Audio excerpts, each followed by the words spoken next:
rare and balanced view on politics in today's world. Based on facts, born of rationality, common sense, and logic, providing context on today's events. This is American Perspective with Rick Thomas.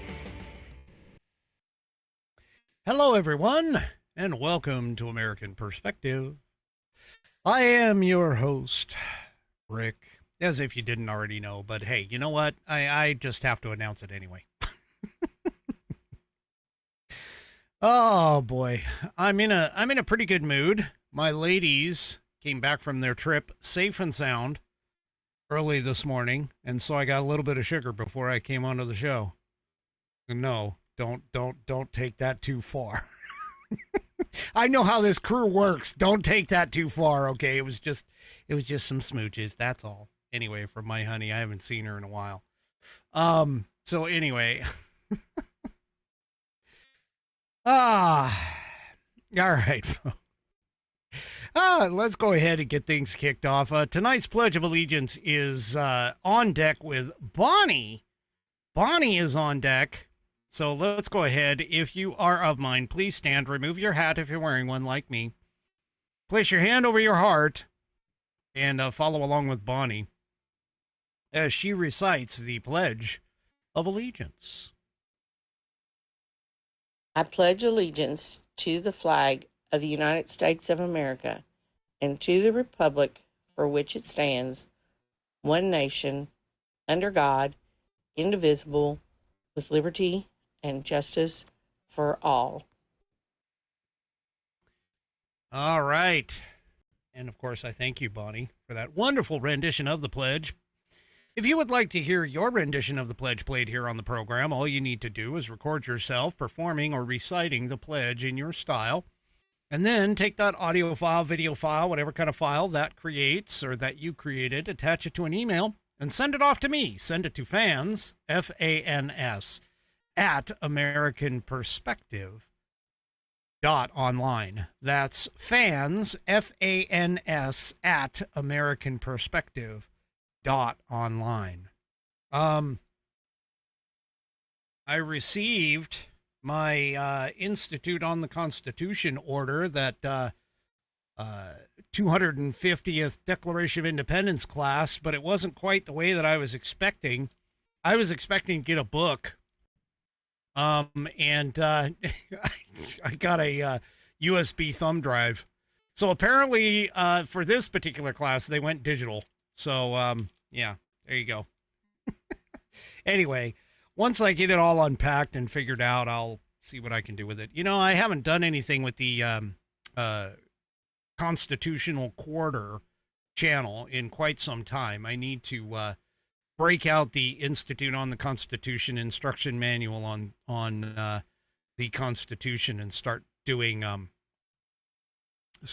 couple of different items. But anyway, and start getting that channel kicked off a little bit more. For those of you that don't know, I have two channels on Rumble. This one, of course, American Perspective, is the one that is also on X, YouTube, Facebook, and Rumble. But my other channel, Constitutional Quarter, that one is only on Rumble. And it covers, or at least my intent is to have little pieces, bits and pieces, 15 to 20-minute long videos with regards to items regarding, obviously, the Constitution and now the Declaration of Independence. So if you're interested in that, you can go and check it out. I've got 3 or 4 videos up there right now that are actually excerpts out of my shows that I had the Constitutional Quarter or Constitution Quarter segment here, but I haven't done one of those in a while, and I've been thinking about obviously just taking that and having it stand on its own. So you can go and check that out. You can search that up, Constitution Quarter, or you just search up, just go Constitution Quarter, search that up in Rumble, and you should be able to find it. All right. Let's go ahead and, since I'm talking about the Institute on the Constitution, let's go ahead and get them going because they are the headline sponsor for tonight. The Institute on the Constitution was established in 2004 as a 501c3 nonprofit with one singular mission, and that is to restore the constitutional republic through grassroots education. All courses and materials are developed using primary source documents and taught from the American view of law and government as defined in the Declaration of Independence in the following 3 key points. 1, there is a God. 2, our rights come from him. And 3, the purpose of civil government is to secure and protect our God-given rights. The IOTC offers the opportunity to educate yourself on our most precious founding document, the Constitution of the United States. They also provide tools to educate your community and get involved with local government. Start by taking their free U.S. Constitution course and go from there. My affiliate link is iotc.americanperspective.online. Use that to sign up. And while you are there, take a moment to look through their other course material and information. My affiliate link, once again, is iotc.americanperspective.online to get great content to learn about our historical founding and support the show in the process. That's iotc.americanperspective.online. Or if you just want to purchase this fabulous, look at this thing, pocket-sized, leather-bound, Saddleback leather-bound U.S. Constitution to support the show, go to constitution.americanperspective.online. Take a look at this wonderful, sexy, rounded corners book. That's what my Rumbler P1s, Whiskey Warrior P1s all say. Anyway, it's got an eighth of an inch of Saddleback leather wrapped around pages that are water and tear resistant. Look inside here. That's not cheap glue, folks. That is stitched all the way through the leather and all of the pages contained within. It's got a 100-year warranty against materials and manufacturing defects, such that if there is a problem with this thing during that time, you can send it back to the manufacturer and they will either fix it or replace it for free. It is buddy tested, buddy approved, Billy tasted, Billy approved. And my youngest Whiskey Warrior has confirmed that the information contained within will help you study for and help you to pass your civics badge in Scouts, as well as your civics exam if you actually have one in school anymore. According to 3 Chevy, it repels Democrats.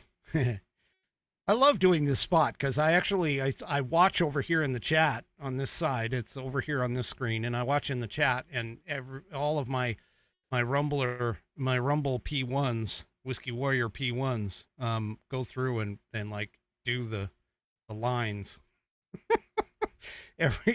every single time.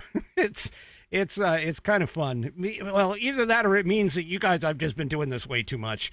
Anyway, go to constitution.americanperspective.online and get yours today. Also, go and check out the rest of the Institute on the Constitution's offerings. They do a fantastic job with all kinds of books and CDs and information and everything else, and you can go and check them out. And I appreciate them, and I am glad that they have allowed me to be an affiliate of theirs. All right. Okay, so let's... Oh, definitely, Nana. Definitely. Fans with brains. You got it. You guys are even smarter than I am. And that's saying quite a bit. Anyway, so everybody knows that alligator Alcatraz is like this big hot topic. Okay? And these Democrats went down there and well, let's just say that they came out of the facility complaining about the, quote unquote, horrid conditions and all these other things. They even had somebody there, I'll tell you about it in a minute, but said that it was way too hot and it's inhumane and so on and so forth. Okay, folks, first of all, I'm just going to point out to everybody who needs to understand this. It's not supposed to be a Holiday Inn or a Hilton hotel. Okay? These are criminals. who are being held in a temporary shelter for them to get a on-site immigration hearing and have a quick exit from our country. Okay. You also need to understand, too, this is Florida where this is at. I mean, seriously, come on. And it's in the Everglades. Florida is always going to be hot. I mean, even in the winter, it's pretty much hot. Well, at least anyway, in my opinion. But that being said, I mean, seriously, come on, folks. This is just ridiculous. But anyway, we finally got the truth. So the Democrats, especially people like Debbie Wasserman Schultz and a few others, were talking about how it was so inhumane. They had, 30 people to a temporary chain link fence cell, and oh my gosh, the bathrooms were in the same part of the cell. I don't think any of these people have actually gone into a prison, because in a prison, that's sort of the way it is. And in fact, there was a post on X with regards to this where they were laughing because they showed what the Navy goes through. Okay. What the Navy goes through. And the Navy does like hot bunking and sharing of space and so on and so forth when you're on a ship. I mean, you don't really have a private place on a ship. So, yeah, this is just ridiculous that they would even go down there and start talking about how these things, how the conditions are so abhorrent and so on and so forth. Well, we had the host, the guide, the executive director of the Florida Division of Emergency Management, Ken Guthrie. He was the one who went and provided a tour of Alligator Alcatraz, which, by the way, the left has just gone nuts over all of that, too. They don't like that terminology. But anyway, he went there and did the tour, was the guide for the tour for all the lawmakers who were overseeing conditions at the facility.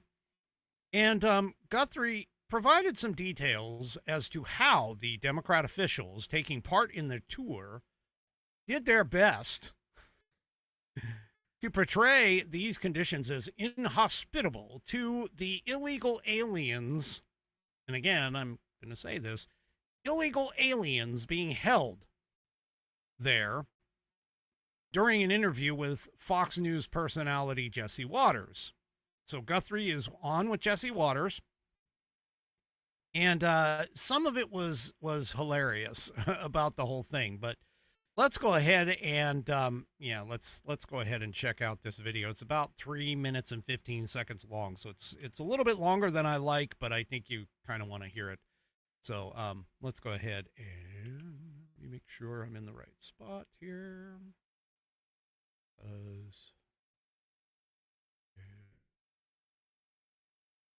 Nope, wrong one. There we go. So let's go ahead and take a listen to this. The gold. Kevin Guthrie is the executive director of the Florida Division of Emergency Management, and he's the one who gave Democrats the tour of Alligator Alcatraz. So what was it like touring Debbie Wasserman Schultz around the facility? Well, Jesse, thanks for having us on tonight.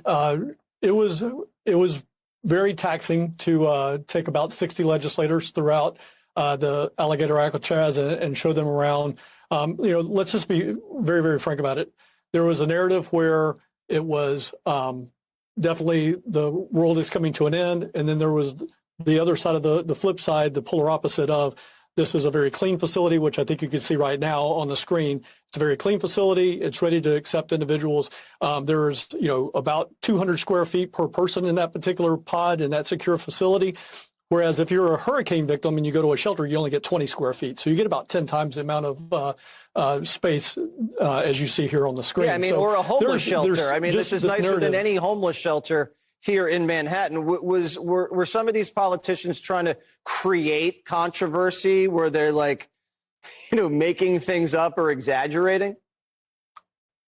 Absolutely. You know, I think probably one of my favorites was an individual had a thermometer, an infrared thermometer that they actually pointed at a light bulb, and it was 110 degrees, and it was, oh, I knew it is 110 degrees. I said, let's actually pull that down to where the ambient air is at and not point it at the light bulb. That's what I tried to do went down to 78 degrees. To get out of school with my parents. They'd give me the thermometer. My mom would leave the room, and I'd put it right up to my reading light bulb by my bed. So you caught them in the act there. Were they complaining about what else? The food? We know they didn't like the toilet system. Yeah, so the toilet system, you showed that already. And, you know, this is a standard mock-up toilet system that is in any secured facility. Again, we meet and exceed either the national standard or the state of Florida standard, whatever is a higher level, we meet or exceed that standard.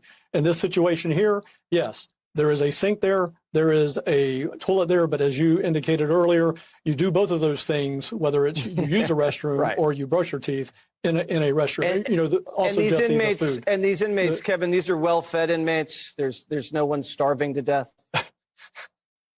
Yeah, that might be one of my favorites, Jesse, is number one, it was a gray turkey sandwich. Well, she was about 6 feet away from that turkey sandwich box that was in a wrapper that I don't know how she could tell it was gray. However, think about it like this, Jesse.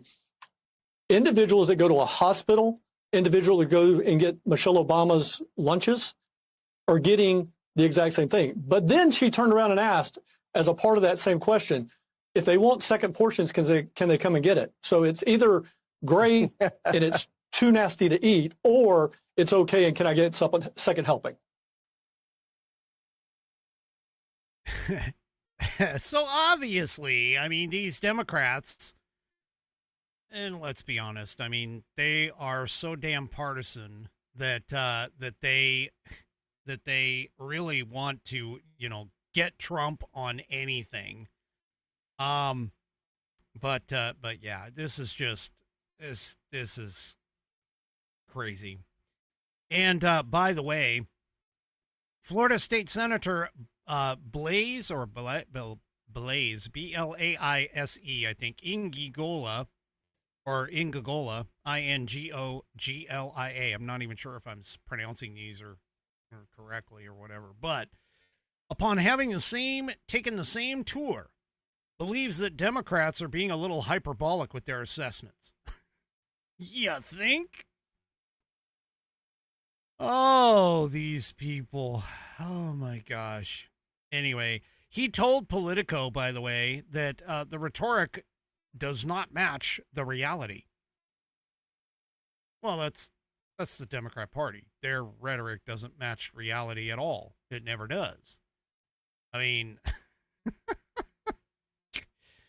anyway, it's just, all right, whatever. They just, it's just horrible. I mean, just to give you an idea, here is Maxwell Frost, Representative Maxwell Frost. You kind of caught him in the images that were being shown by Jesse Waters, but here was what he was saying. Yeah, here we go. They opened the door. There was about 6 security guards standing there, kind of pushing us back, but we could see in and we could hear everybody. And when those doors opened, you know, what I saw made my heart sink. I saw 32 people per cage, about 6 cages in the one tent. I saw a lot of people, young men who looked like me and people who were my age. People were yelling, "Help me, help me." I heard in the back someone say, "I'm a U.S. citizen." And as we were walking away, they started chanting, "Libertad, libertad, libertad, freedom." And in looking into these cages, you could see. Okay, wait a minute. Libertad is liberty, not freedom. If I'm, recalling it. But anyway, let's continue with this guy. Of course, it was warm and hot within the tent. People were sweating. Some people had taken off the top of their clothing because it was just so hot. Some of them were drenched in sweat. The food we saw is not enough food. They're being fed essentially a small sandwich and a bag of chips. I get that when I order box lunches in on my business. My job is a sandwich and a bag of chips. Anyway, these people. Oh my God. And not just that, but the conditions outside, of course, it's blazing hot.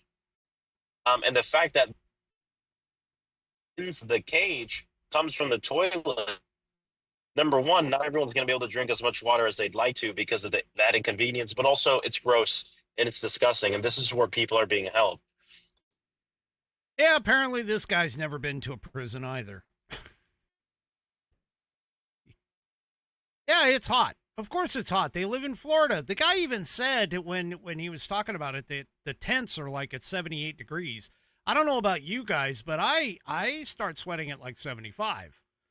So, yeah.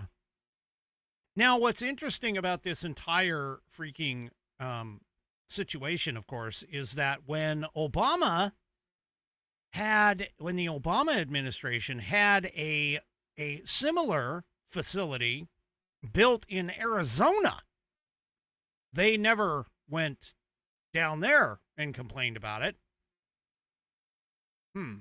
So, yeah. Oh, yeah, they just these people. They're all they are is hyperbolic and performative. That's the key word. Is they're performative. All right? In terms of all of this. So, yeah, it's just seriously, give me a break. Anyway. Whatever. Oh, these guys, I'm just telling you, they're just all, oh my gosh, if they're not being held in like a Holiday Inn or a Hilton or a Marriott or, some 5-star hotel somewhere, oh my gosh, that's just horrible, awful conditions. Really? Really? Anyway. All right. Well, I don't know if anybody caught this. But apparently, Fannie Mae, let's see, the Fannie Mae Financial Crimes Division. Fannie Mae Financial Crimes Division has concluded that Adam Schiff, oh boy, Adam Schiff, good old Shifty Schiff, is being potentially in the same boat as Letitia James is. That's right. Fannie Mae's Financial Crimes Division has concluded that Adam Schiff has engaged in a sustained pattern of possible mortgage fraud. Once again, just like what Letitia James did,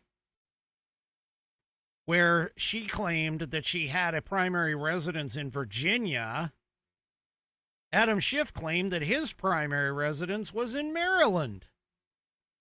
Now, here's the problem. When you're a senator, a United States senator, you need to reside in the state that you're from. Okay? This whole idea of being like a carpetbagger or whatever is, yeah, that's just...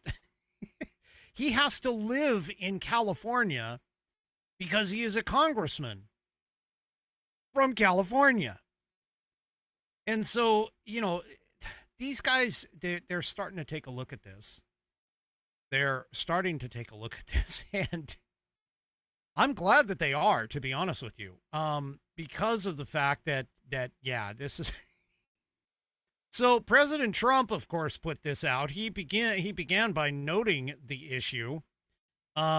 He posted in Truth Social, he says, "I've always suspected Shifty Adam Schiff was a scam artist." Well, pretty much anybody with any brains did. "And now I learn that Fannie Mae's Financial Crimes Division have concluded that Adam Schiff has engaged in a sustained pattern of possible mortgage fraud. Adam Schiff said his primary residence was in Maryland to get a cheaper mortgage and to rip off America, when he must live in California because he is a congressman for California." Yeah. He was a congressman and now he's a senator. Now, Red State, by the way, did first report this apparent discrepancy in November of 2023. as Schiff was mounting his bid for the Senate following the death of Dianne Feinstein.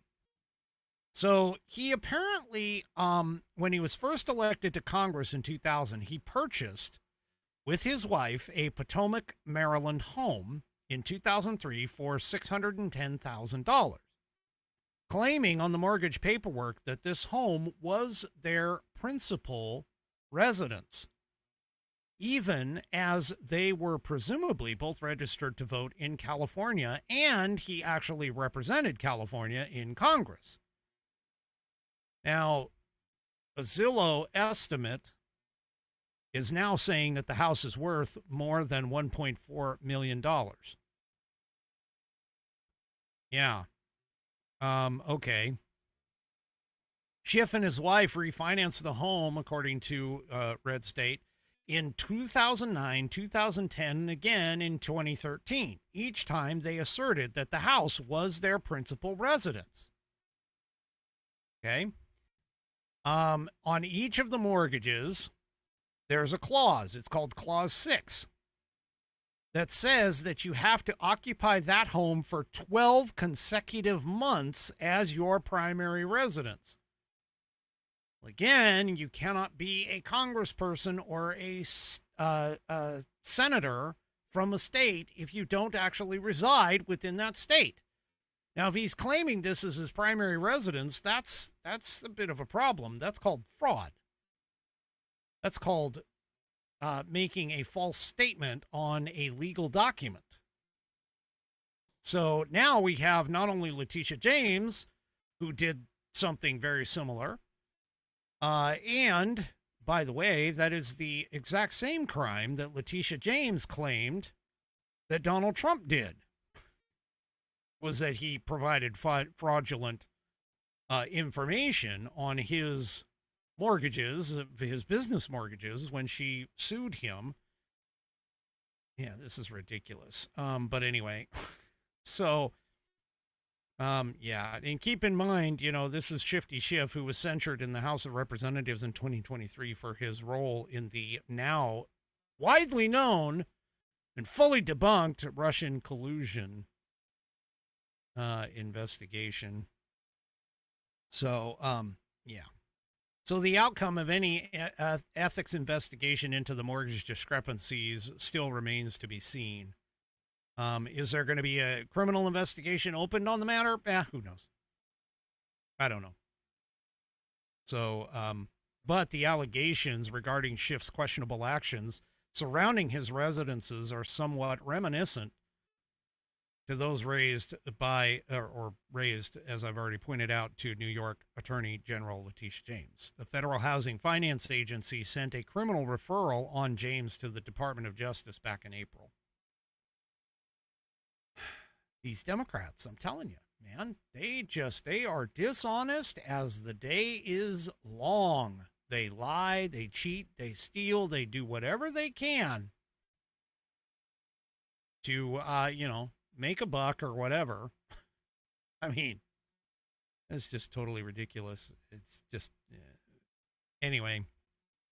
And they also back illegal aliens, like you just heard in the first tour of Alcatraz. They're, of course, trying to back that up. Well, they continue to back up all of these illegal aliens that are picked up in all of these raids. They keep talking about how, oh my gosh, these people, all they're doing is working, like that pop farm that happened in California. Well, there's an update to that. Apparently, the DHS found convicted rapists and kidnappers working at this pot farm, which, by the way, had underage kids working right alongside these people. Yeah. So there was one felon that was reported to be working at the same farm as 10 kids, one of them being 14 years old. So, yeah. They revealed they had arrested 361 illegal aliens and the rescue of at least 14 migrant children. the children were exposed, and this is on a pot farm in California. Okay. The children were reportedly exposed to potential exploitation, forced labor, human trafficking. All of these things are being reported according to the DHS. The CBP Commissioner Rodney Scott stated that nearly all of the children recovered from the farms were unaccompanied. Yeah, do you remember that those 300,000 or more kids that went and just disappeared under the Biden administration that were unaccompanied minors? So, yeah, anyway, noting that one minor was as young as 14. So, Glass House Farms, which is where this came from, confirmed that the federal authorities had obtained valid warrants to perform the sweep. The business claimed Glass House has never knowingly violated applicable hiring practices and does not and has never employed minors. Really? Then why were they found on your farm? Oh my gosh. These people, I'm just telling you. So, DHS revealed some of the identities. There was a Mexican national convicted of kidnapping, attempted rape, and attempted child molestation. He was previously sentenced to 7 years in prison, and ICE deported him in 2006. So he's now a double offender. He came here, ICE deported him, and he's come back. So, yeah. They also arrested another Mexican national convicted of rape and DUI. There was a Salvadoran national convicted of a DUI and a hit and run with property damage. Another Mexican national convicted of burglary for 3 times and a DUI. Yeah. Okay. Well, they're cleaning this stuff up. And, you know, the Democrats, they sit there and they talk about this and they're like, oh, yeah, sure, yeah. Yeah. You know, we want to protect these people. These people are workers. They're workers for our farms. Yeah, sure. The reason why they're doing this is because they can't get regular jobs. They're convicted felons. Anyway. Well, there's conversations on the social medias that have been talking about what's the difference between like Texas and California. Why are all these ICE raids happening in California and not necessarily happening in Texas? Well, part of it is the reason why you're seeing this sensationalism is because of the fact that California obviously is a sanctuary state. Texas is not. California is resisting ICE raids while Texas is not. But that doesn't mean that it's not happening in Texas.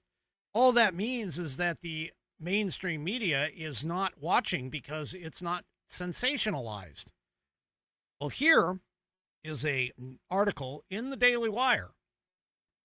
There's plane hijackers, some child predators, and murderers that were all picked up as ICE nabs more than 1,300 illegals in Houston. They included those arrested included a child sex predator who has been removed from the United States 4 different times. 4 separate times this person has been removed from the country, meaning that they were here illegally. So ICE captured more than 1,300 illegal aliens in the Houston area in June, nabbing, like I just said, a plane hijacker, child predators, and murderers. ICE agencies and members of Texas law enforcement arrested an astonishing 1,361 illegal aliens in the Houston area last month. This is including a 56-year-old Cuban national with a conviction for hijacking a plane. This guy served 20 years in prison after he was convicted in 2003 for hijacking a plane traveling from Cuba to Florida. He was released from prison into the United States before being apprehended by law enforcement agents late last month. He's just one of many of the criminal aliens that were caught last month in Texas. I mean, this is ridiculous. They also reportedly arrested 32 child predators in their enforcement operations in the Texas region. One of them, a 51-year-old Mexican national, has a long criminal history, including a conviction for sexual indecency with a minor. Man's been convicted of criminal trespass with a deadly weapon, driving while intoxicated, and the unauthorized use of a firearm. Another illegal alien was convicted of sexual assault of a minor and theft. He's illegally entered the United States 4 different times, according to the DHS. They caught 9 different murderers, one of them being a 29-year-old Mexican national who had been deported 6 times prior to his June 10th arrest. He has convictions for homicide, aggravated robbery, burglary of a vehicle, and drug possession. Yeah. In addition to capturing all of them, they also picked up 16 members of gangs and cartels. A 47-year-old Mexican national was a former member of a Mexican gang, or the Mexicales, or Mexicles? I don't know. He has convictions for attempted murder, evading arrest, illegal entry, drug possession, as well as 2 convictions for trafficking cocaine. He illegally entered the United States on at least 4 different occasions. Yeah. Law enforcement also has captured more than 100 illegal aliens, including multiple child sexual predators and members of foreign terror organizations at the Colony Ridge land development just outside of Houston. So, yeah, and federal agents, by the way, have arrested more than 600 in Houston in a week-long operation in March. More than 500 of those had criminal records beyond illegal entry. So, once again, the Democrats are sitting here, no. ICE is coming and capturing people off the streets. And these people who are coming off the streets, they're like U.S. citizens, and they're not illegals. They're just people who came here to work. They're not criminals. Really? You know, it's even gotten so bad that the mainstream media is now starting to get into the idea of attacking ICE. For anyone who sits here and says that the left is the tolerant, the nonviolent, all of this, yeah, no, that's not the case. Here in Red State, MSNBC, failing network, pushes the notion of lawful violence against ICE. Wait a minute, lawful violence? There is no such thing. There is no lawful violence.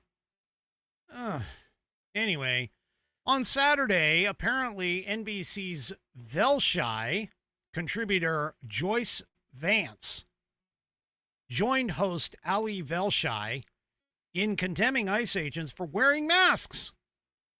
Yeah. The thing is that both of them preposterously posited that illegal aliens might mistake ICE agents for kidnappers. Wait, what? Anyway, they also pointed out that, illegals and others might be justified to commit lawful violence against the agents. Right. And also, too, don't forget that the actions of ICE are, according to the left, based on absolutely zero evidence other than what a person looks like. Yeah, I don't think so. Now, Joyce Vance, is a Canadian political science professor. What the hell is he doing on the show in the first place to talk about American politics. But anyway, so Velshai asked, Joyce, let me ask you one thing. You're a prosecutor. I want to ask you, is there are legitimate reasons why some enforcement agencies, some police agencies go undercover or, you know, do things in the shadows to achieve certain things? I would assume that's specific and, you know, it needs to comport with some laws. Yeah. Right. As far as I'm concerned, keep wearing those masks, ladies and gentlemen of ICE. Keep wearing them. Because these morons will frickin' dox you as soon as they get your photo. In fact, I saw I'm assuming it was an AI generation of a person's bottom half of their face. But the point is that generation was good enough that you could probably make a positive ID, assuming that person, that the AI actually, by removing the mask digitally, created the proper person's chin and you know, lip and mouth size, you know, size and everything else, and made it correct proportions and stuff. I mean, this is getting very, very dangerous. They dox these people. They put their families at risk. They put their wives, their kids, their husbands at risk. I mean, this is getting really, really ridiculous. Like, really ridiculous. And they're more than willing to dox somebody, as we all know. I mean, they'll SWAT people, they'll dox people, they'll, you know, post all of they'll, you know, track them down on social media and start, you know, harassing them and everything else. I mean, even Tom Homan knows about this, as Bonnie points out. Homan cannot even be with his wife right now because he is so sought after by these people to try and figure out where he actually lives and stuff. And, yeah. So, anyway, Tom Homan, speaking of Tom Homans, Tom Homan went on a podcast and, actually, spoke about this particular situation. So let's go ahead and take a listen to Tom on this podcast with regards to all of this and the masking in particular.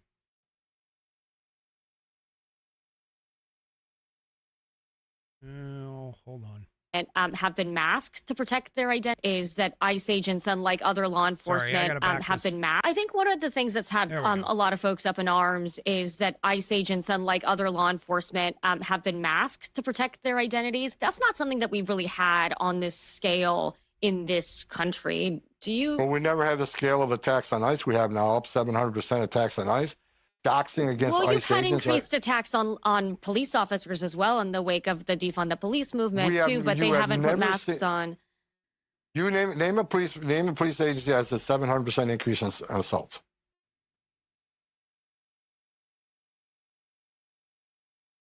I got to read these. So there were a couple of things that popped up here. Let me just. I think one of the things that's had a lot of folks up in arms. Hold on. I guess it's not going to let me do it. But anyway. So, yeah, there's a bunch of problems and challenges, of course, that ICE agents are truly running into here. And these leftist lunatics are sitting here trying to take away the anonymous side of the law enforcement for whatever reason. And yeah, absolutely they should be wearing masks. They should be attempting to hide their identities because they're being doxxed. They're being attacked. Their families are being put at risk. I mean, this is ridiculous. And by the way, that podcast was the Politicos, The Conversation podcast with host Dasha Burns. Yeah. Anyway, so yeah, they all like talk about all of this, and they just don't seem to understand that this is extremely important. Well, I got one more video for you of Tom Homan. And this is Tom Homan at a TPUSA event. Now, first of all, I just got to say, I'm a little perturbed about TPUSA. In particular, they allowed a couple people to talk who would normally be considered conservative podcasters, or in this particular case, oh shoot, I can't think of his name now. But anyway, they've had some people on that are in the conservative movement that I'm a little bit frustrated with, because of their stances on different things such as Israel and that kind of stuff. But Tom Homan, of course, shows his fantastic ability to not only grasp the situation, but to also wreck somebody who is attempting to interrupt his speech at Turning Point USA. Take a listen. It's $127 a night, empty. Thousands of them. They released them to NGOs at $500 a night. Why did they do that? Because they knew if they're in ICE detention, they get a hearing within 40 days, 90% lose their case, they get sent home. That is not what they wanted. They're playing the long game. Let's release them in the community. Wait 3 or 5 years. Pardon me? Are you an MS-13 member? It says so. Hey, that's okay. That's okay. I got a question. No. I got a question for you. Why don't you come up here and hand me that picture? Bring it.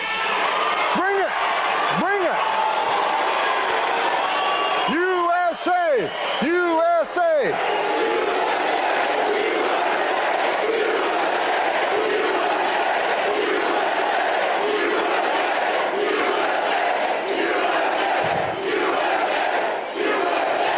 All right. You got morons like this all over the country. This guy wouldn't respect the surface nation. This guy ain't got the balls to be an ICE officer. He hasn't got the balls to be a Border Patrol agent. This guy lives in his mother's basement. The only thing that surprises me, you don't have purple hair and a nose ring. Get out of here, you loser.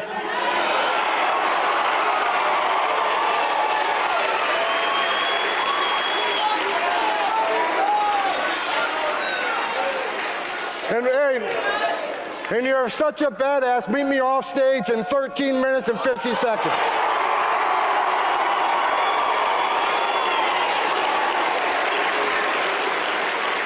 I guarantee you, he sits down to pee.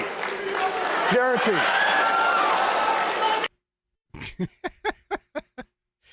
Oh, the Bulldog. That's right. The Bulldog. Tom Homan.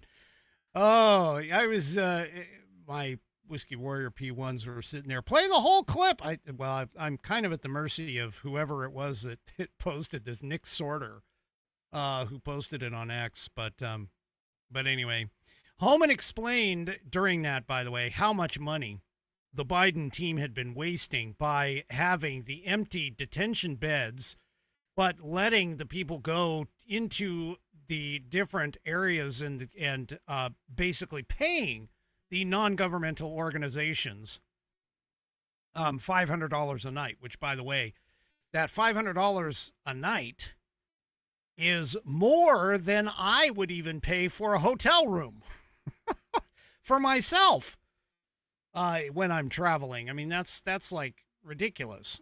Now, he also, Tom Homan in the beginning also pointed out that the reason why the Biden administration did that is because if they had left them in the detention center, they would actually get a hearing, meaning the individuals in the detention center was actually get a hearing within 40 days, and that 90% of them okay, 90% of them would lose their case and get sent home. Yeah. So, yeah. So anyway, he did call it out. And he says, this guy lives in his mother's basement. The only thing that surprises me, you don't have purple hair and a nose ring. Get out of here, you loser. And hey, if you're such a badass, meet me off stage in 13 minutes and 50 seconds. And then he says, I guarantee he sits down to pee. It's kind of, the whole thing. Oh, so anyway, these people, these leftists, they're so despicable. They don't even care about America anymore. They really don't. They don't really give a crap about America. They are interested in only one thing and one thing only, and that is staying in power. And because they're not in power right now, they're freaking out about it. And honestly, I hope they stay out of power. Because this, and if I'm telling you, if we do not, we, meaning all of us conservatives, do not get out and vote in 2026, we very well could lose a house of power. We need to make sure that we keep the control and hopefully increase control in both the Senate and the House of Representatives in 2026. Well, it's not just California. It's not just Texas. It's also in Minnesota. That's right. So here in the blaze, DHS calls the left-leaning a left-leaning outlet despicable. And the reason being is because they had sympathetic coverage for illegal immigrants who have been convicted of child sex crimes. That's right. So, Department of Homeland Security announced the arrest of 11 illegal aliens convicted of sex crimes in the Minneapolis area between June 6th and June 11th. The illegal aliens are from Laos and Thailand, and some were convicted of, committing sexual abuse against children. Well, under Tim Walz's leadership, this is the DHS, under Tim Walz's leadership, these depraved individuals have been walking freely around Minneapolis with the impunity, terrorizing American children. So DHS Public Affairs Assistant Secretary Tricia McLaughlin said these pedophiles and sex offenders are the sickos our brave law enforcement, ICE law enforcement, are putting their lives on the line to arrest and remove from American communities. So, photos were posted by a official X social media account for Homeland Security Investigations Field Office in Minnesota, North Dakota, and South Dakota. Now let me see if I can scroll down here. I don't want to show these photos necessarily because they just don't. But apparently, the Minnesota Star Tribune reacted to the arrest of these illegal aliens by publishing an article with the headline, 24 Hmong Minnesotans await deportations to Laos after a new round of ICE arrests. The subheadline says the deportations bring anxiety to the Hmong community and accusations of cultural misunderstanding. Wait, what? The Star Tribune noted that 24 Hmong men who have lived in Minnesota for decades are being held in Minnesota and Iowa jails awaiting deportation, according to the executive director of a Twin Cities-based Hmong advocacy organization. The Minnesota Star Tribune went on to claim that the sex offenders may not have understood the U.S. laws that bar adults from marrying 14-year-old girls because of their culture. What? Really? So again, I'm just going to point this out. Again, you want to bring people here who have essentially culture shock, who don't want to assimilate into American culture because they didn't bother to come here legally. And you want these people to be here. You want them to become a part of your neighborhoods and everything else because they have a culture that does something that we in America abhor.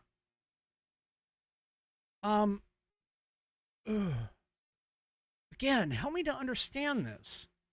This is despicable actions of the left in terms of backing these people and backing this stuff up. This is part of the reason why we need to vet those incoming folks. This is part of the reason why we need to get rid of these illegal aliens that have crossed this border. And not only that, as 3 Chevy points out, if they were here for decades, they had decades to figure our culture out. I mean, seriously? And you're going to protect these people? Oh, come on. Come on. This is ridiculous. I mean, all you're doing is trying to make up reasons as to why these people are, able to do what they're doing and so on and so forth. Again, the left doesn't care about America. The left only cares about whoever is going to keep them in power. And that's essentially what they do. All right. So really quick article with regards to the findings and potential missteps that U.S. Secret Service under Joe Biden did that contributed to the attack in Butler on July 13th. That resulted in Donald Trump being shot, thankfully only in the ear. So apparently the GAO, the Government Accountability Office, produced a report on the July 13th assassination attempt, according to Senator Grassley. And he did a floor speech yesterday, and he basically says that the report starts by stating the U.S. Secret Service failed to implement security measures that could have prevented the assassination attempt on then former President Donald Trump during the July 13th, 2024 rally. It also says that prior to that rally, the Secret Service received information from the intelligence community about a threat against President Trump's life. Yet, that threat information was not shared with the Secret Service personnel or law enforcement officials who were all responsible for securing that particular event. Now, why would they hold that back? Well, according to the GAO, they're basically saying that the threat was not specific to the actual event or who the actual shooter was. They also claim that there was possibly classified information in terms of that, who basically prevented them from passing this information. Well, I'm sorry, but you could say, hey, the information that we have is classified, but just keep in mind, we have received incredible information that Donald Trump is, a potential target, and so you need to, beef up your security. That doesn't pass off any kind of classified information or anything else. I mean, that is just absolutely asinine, to be honest with you, that they couldn't have even had said that. Hey, by the way, you're in an open air environment, multiple possibilities of targets and acquisitions and everything else. You need to beef up your security a little bit. That doesn't let out any classified information or anything else. It just basically is err on the abundance and side of caution. Well, apparently, according to this report, they did not do that.